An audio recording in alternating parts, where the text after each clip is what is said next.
নমস্কার বন্ধুরা, GS forum একাডেমিতে তোমাদের সবাইকে স্বাগত জানাই। আজকে ওয়েস্ট বেঙ্গল বাজেট 2026 পাবলিশ হলো। নতুন রাজ্য সরকারের নতুন বাজেট প্রতিশ্রুতি দিয়েছিল মুখ্যমন্ত্রী শুভেন্দু অধিকারী। তিনি বলেছিলেন যে রাজ্য বাজেটে ডিএ বৃদ্ধির সঙ্গে সঙ্গে নিয়োগে পরিচ্ছন্নতা বা দুর্নীতি মুক্ত একটা নিয়োগের পরিকাঠামো তৈরি করার বড় একটা ঘোষণা হবে।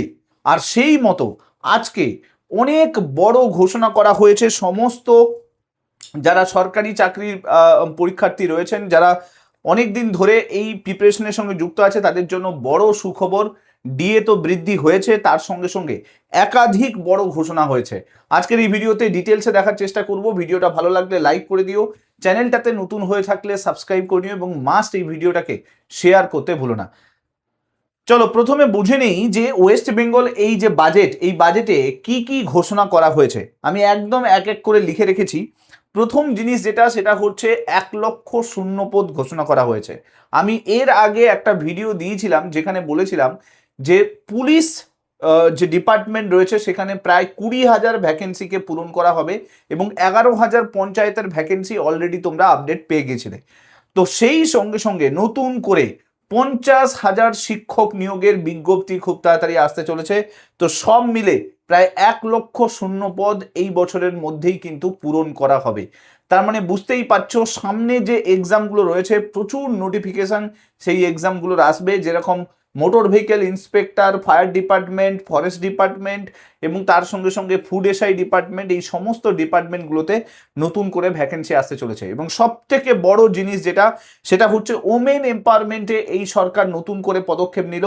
33% ওমেন রিজার্ভেশন করে দেওয়া হলো সমস্ত সরকারি চাকরিতে এবং তার সঙ্গে সঙ্গে পুলিশ ডিপার্টমেন্টে যে অগ্নিবীর যারা রয়েছে তাদের জন্য কোটা তৈরি করে দেওয়া হলো।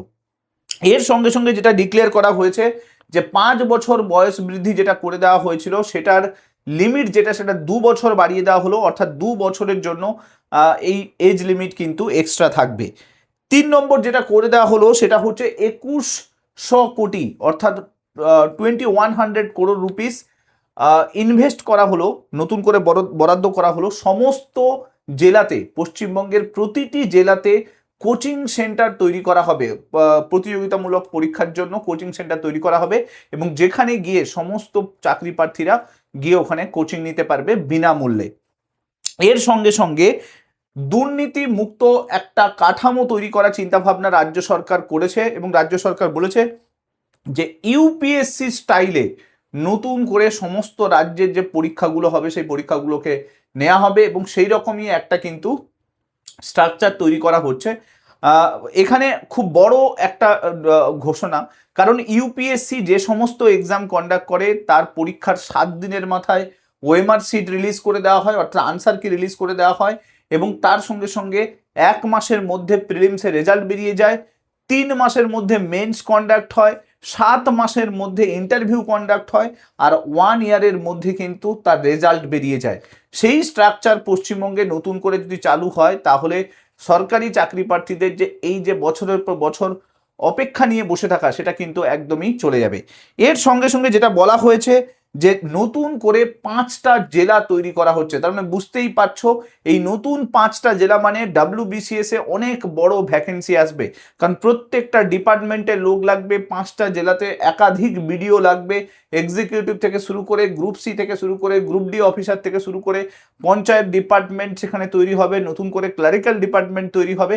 তো অসংখ্য শূন্যপদ কিন্তু এই 5টা জেলাতে তৈরি হবে, সেই 5টা জেলাতে শূন্যপদও কিন্তু পূরণ করা হবে। এর সঙ্গে সঙ্গে যেটা বলা হয়েছে যারা প্রতিযোগিতামূলক পরীক্ষায় পার্টিসিপেট করছে তাদের জন্য 30,000 টাকা সাম্মানিক কিছু দেওয়া হবে। 30,000 টাকা হচ্ছে পড়াশোনার জন্য দেওয়া হবে, সেটা এক্স্যাক্ট আমি পুরোটা শুনতে পাইনি, বাট এটা রিলেটেড একটা আপডেট কিন্তু দেওয়া হয়েছে। এর সঙ্গে সঙ্গে যারা ট্যালেন্ট রয়েছে, যাদের অনেক বেশি দক্ষ রয়েছে কোনো বিষয়ে, তারাও কিন্তু তাদের জন্য সরকার কিন্তু নতুন করে কিছু ভাবছে। সব থেকে বড় আপডেট যেটা, সেটা হলো 18% ডিএ এক্সিস্টিং যেটা ছিল তার সঙ্গে সঙ্গে 20% ডিএ বাড়িয়ে দেওয়া হলো, অর্থাৎ 38% বর্তমানে রাজ্য সরকারের ডিএ হতে চলেছে। এবং রাজ্য সরকারের তরফ থেকে ঘোষণা করা হয়েছে কেন্দ্রীয় সরকারের যেভাবে 60% ডিএ দেওয়া হচ্ছে সেই ডিএ কিন্তু সমানভাবে রাজ্য সরকারের সমস্ত কর্মচারীরা পাবে, তবে সেটা ধাপে ধাপে মেটানো হবে। বর্তমানে দাঁড়িয়ে এটা 38% করে দেওয়া হলো। এবং এই যে ঘোষণা, এই যে বাজেট, এই বাজেট কিন্তু সরকারি কর্মচারী যারা রয়েছে তাদের যেরকম অনেক বেশি একটা বড় একটা সুখবর দিল, তার সঙ্গে সঙ্গে যারা সরকারি চাকরির প্রিপারেশন নিচ্ছে তাদের জন্য অনেক বেশি অনুপ্রেরণা তৈরি করলো। কারণ 1,00,000 শূন্য পদ খুব তাড়াতাড়ি ভ্যাকেন্সি আসতে চলেছে, এবং সেই ভ্যাকেন্সি যদি আসে তাহলে নতুন করে নোটিফিকেশান আসবে, আর সেই নোটিফিকেশান অনুযায়ী কিন্তু এক্সাম কন্ডাক্ট হতে চলেছে। আর যদি ইউপিএসসি স্ট্রাকচারেই এক্সামটা কন্ডাক্ট হয় তাহলে কিন্তু পরীক্ষাও তাড়াতাড়ি হবে এবং রেজাল্টও তাড়াতাড়ি বেরোবে। এই যে অপেক্ষা, সেই অপেক্ষা কিন্তু আর করতে হবে না। এখন দেখার বিষয় রাজ্য সরকার এই বিষয়ে নতুন আরও কি বড় বড় পদক্ষেপ নেয়। তবে বর্তমানে যা ঘোষণা, সেই ঘোষণা সমস্ত সরকারি চাকরি প্রার্থীর মুখে হাসি ফোটাবে, এটা একদম বলাই যায়।